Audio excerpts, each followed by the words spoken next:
جمال الوجود بذكر الإله وتصفو الحياة بنور هداه. جمال الوجود بذكر الإله وتصفو الحياة بنور هداه. بسم اللہ الرحمن الرحیم. آج میں آپ کے سامنے 9ویں پارے کا خلاصہ اور تفسیر پیش کروں گا. اعوذ باللہ من الشیطان الرجیم. بسم اللہ الرحمن الرحیم. وقال الملأ الذین استکبروا من قومه لنخرجنک یا شعیب والذین آمنوا معک من قریتنا او لتعودن فی ملتنا.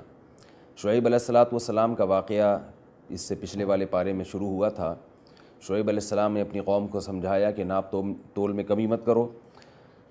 قوم جواب میں کہتی ہے کہ قوم میں جو وڈیرے تھے، بڑے لوگ تھے، متکبر لوگ تھے، وہ شعیب علیہ السلام کو دھمکی دینے لگے. لنخرجنک یا شعیب والذین آمنوا معک من قریتنا. اے شعیب ہم تمہیں اپنی بستی سے نکال دیں گے.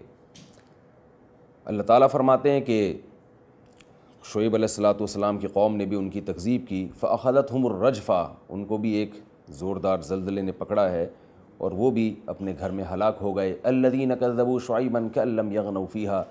فرمایا جنہوں نے شعیب علیہ السلام کا انکار کیا وہ ایسے ہو گئے جیسے کبھی اس بستی میں کوئی قوم رہا ہی نہیں کرتی تھی، اور وہی خسارے والوں میں سے ہو گئے. شعیب علیہ السلام نے اس بستی سے منہ موڑا اور فرمایا کہ لقد ابلغتکم رسالات ربی. میری قوم میں نے تو اپنا فرض ادا کر دیا، اپنے رب کا پیغام تم تک پہنچا دیا، میں اب تم پر کیسے افسوس کروں.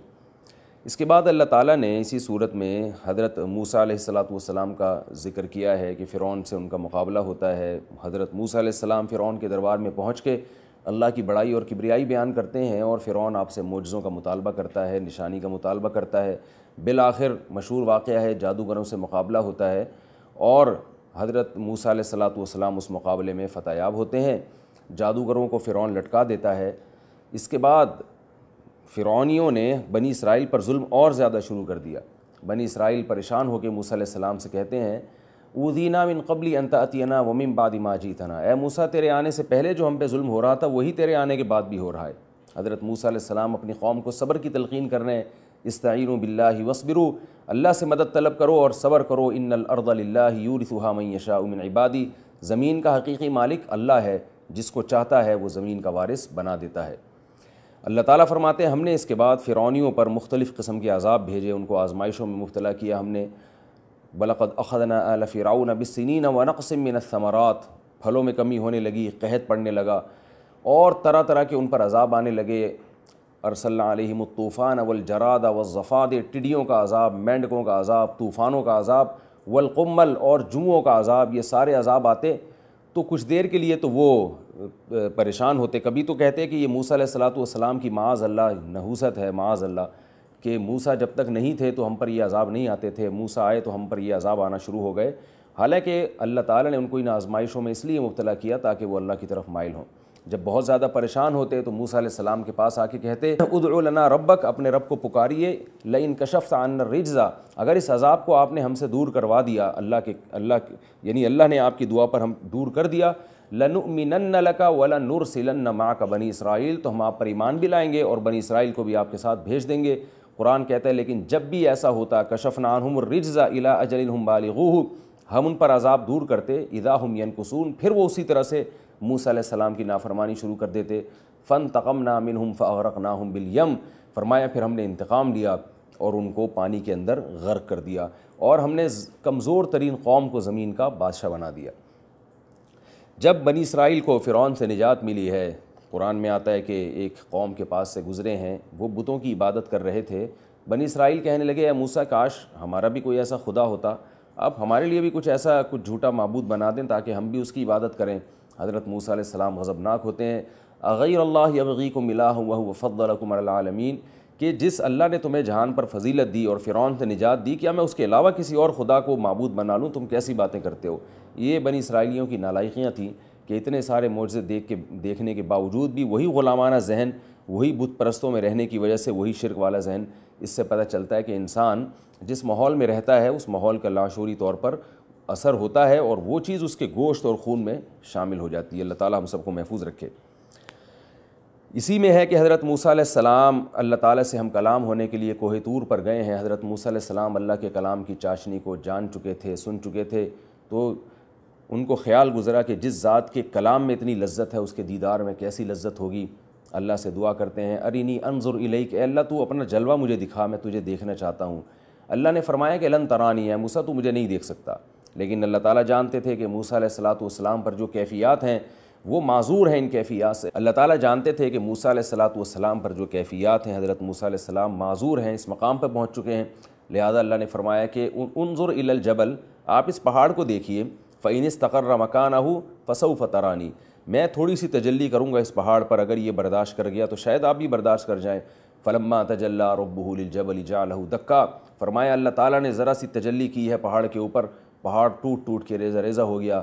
وخر موسیٰ صعقا، حضرت موسیٰ بے ہوش ہو کر گر جاتے ہیں۔ جب ہوش میں آتے ہیں قال سبحانک، اے اللہ تو ہر عیب سے پاک ہے، دنیا کی آنکھوں میں کوئی تیرا دیدار، دنیا کی آنکھوں سے کوئی تیرا دیدار نہیں کر سکتا، تبت الیک، میں تجھ سے توبہ کرتا ہوں۔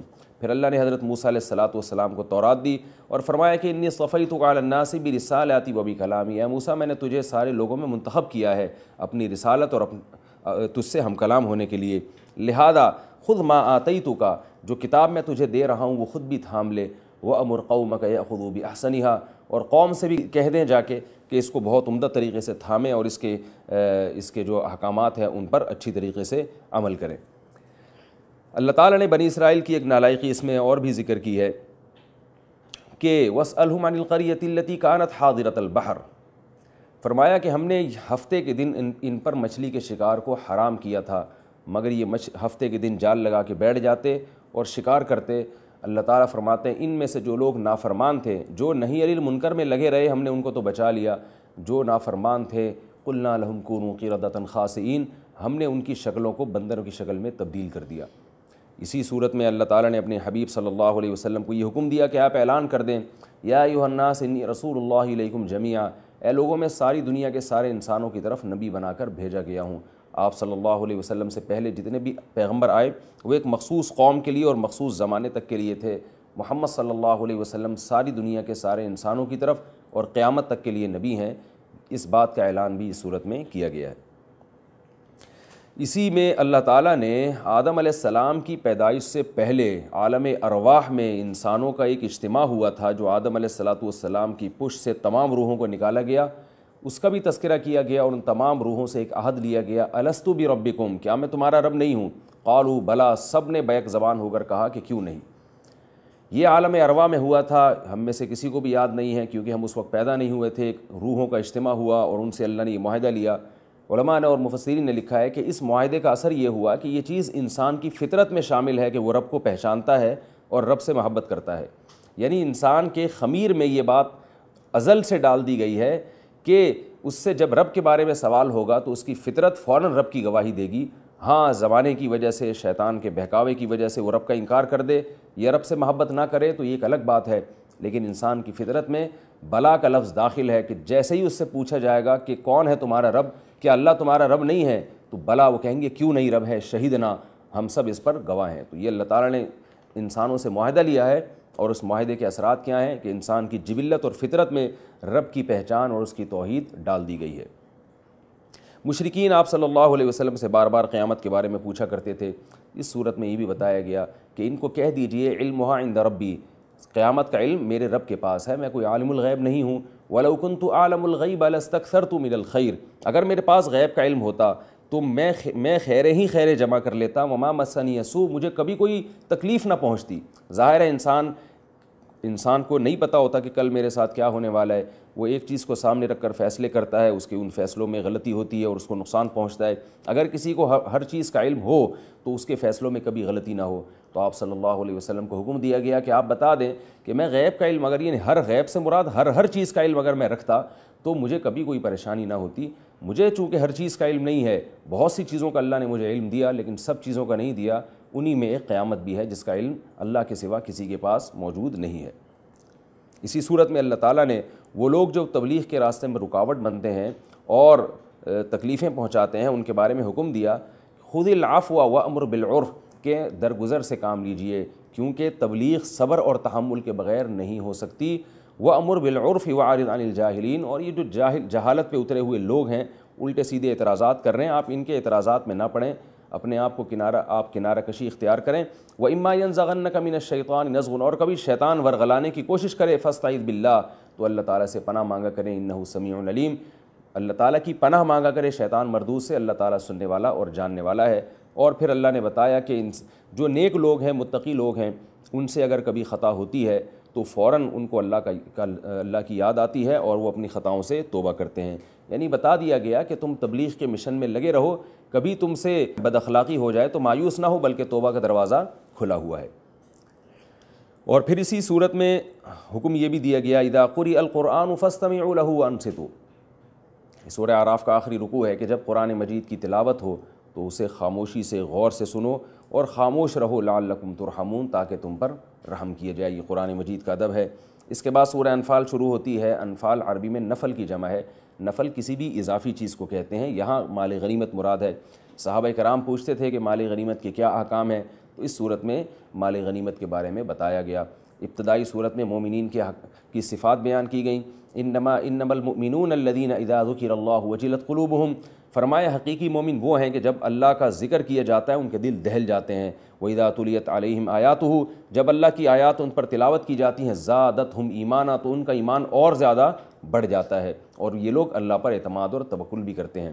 اسی صورت میں اللہ تعالیٰ نے غزوہ بدر کا بھی ذکر کیا کہ رسول اللہ صلی اللہ علیہ وسلم قریش کے ایک قافلے کے تعاقب میں نکلے، ادھر ابو جہل کو پتہ چلا تو اس نے کافروں کے سرداروں کے ساتھ مل کر مسلمانوں سے لڑنے کے لیے ایک لشکر بھیجا۔ اللہ نے فرمایا وَعِيدْ يَعِدُكُمُ اللَّهُ إِحْدَى الطَّائِفَتَيْنِ أَنَّهَا لَكُمْ، مسلمان چاہتے تھے کہ وہ جو تجارتی قافلہ ہے ہم اس پر شبخون ماریں اور ہماری اس بڑے لشکر سے لڑائی نہ ہو، لیکن اللہ نے بڑے لشکر سے بدر میں لڑائی کروا دی، 313 کی 1000 سے۔ یہ ایک اتفاقی حادثہ ہو گیا۔ اللہ فرماتے ہیں یہ لڑائی ہم نے اس لیے کروائی تاکہ ان لوگوں کو پتہ چل جائے کہ اللہ مسلمانوں کے ساتھ ہے، اللہ کمزور مسلمانوں کو طاقتور کافروں پر فتح عطا فرمانا چاہتے تھے۔